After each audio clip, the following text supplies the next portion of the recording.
And joining us now is Ben Leff, the CEO and co-founder of Verasight, a nonpartisan survey research company. Ben, thank you for joining us today. It's a pleasure. So talk to us about this report. What stood out? What are the key takeaways? Give us a brief overview.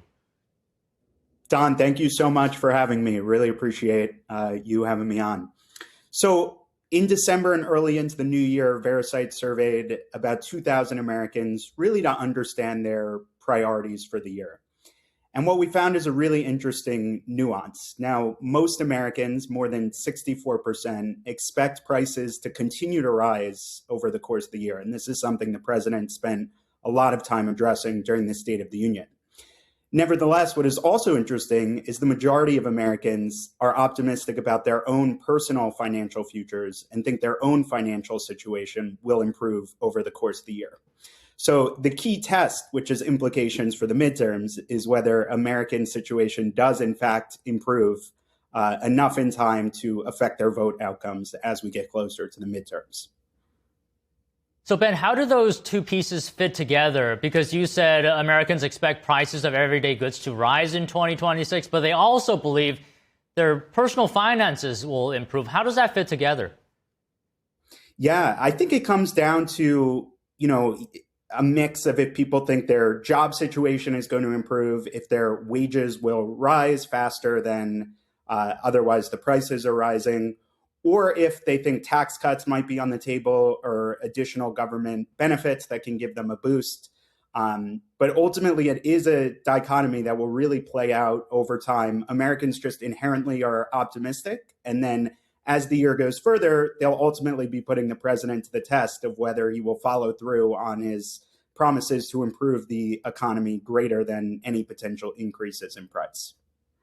And Ben, can we specifically talk about the age group 18 to 29? Because as I saw it, 87% of these people expect their personal finances to improve. So specifically talking about this group, what's driving this optimism? Yeah, I think it's the youngest generation that's really embracing AI and the potential benefits of it, whether they're using it in their career or they're using it in their personal lives. I think they're really embracing AI and its potential, both to improve their own job prospects and the economy more broadly. And I think we're really seeing that coming through with the age split. And it also just pushes against the prevailing narrative that Gen Z or younger Americans tend to be more pessimistic. I think this shows a positive note of optimism about that generation. Okay, so another point here, maybe you can talk to us more about 55% predict Democrats will win the most seats in the House this November. So, how certain do people feel about the future here? Is there an expectation of changes coming among Americans that have been polled? So one thing to note is who people think will win is extremely tied to their partisanship. So Republicans overwhelmingly think Republicans will remain in control of the House. Democrats overwhelmingly think Democrats will take over the House.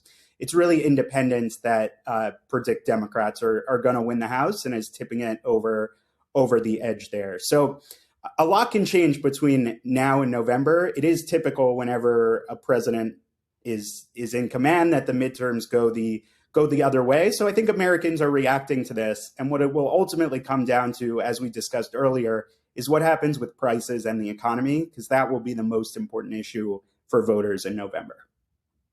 Okay, what do people say about political violence? Because we're seeing that recently. How do they feel about the future? Yeah, so unfortunately, Americans do think political violence is going to continue to rise. One note from the State of the Union, that was one of the times where both Republicans and Democrats stood up when the president talked about the need to stop political violence. So unfortunately, based on Americans' predictions, they think political violence will rise in the coming year, but hopefully they are proved wrong and sort of America gets back to the notion of having open dialogue without violence. Okay, Ben, just one final question here. If you were to just sum up everything we said, we've talked about just now, do you think overall Americans are feeling optimistic or pessimistic about the future or somewhere in between? Somewhere in between, but I think Americans maintain their optimism for the future and believe their personal situation will improve. And hopefully that comes through and the economic numbers reflect that. Okay, well, Ben, really great hearing your insight and these numbers. Thank you so much. Thank you for having me, Don. Appreciate it.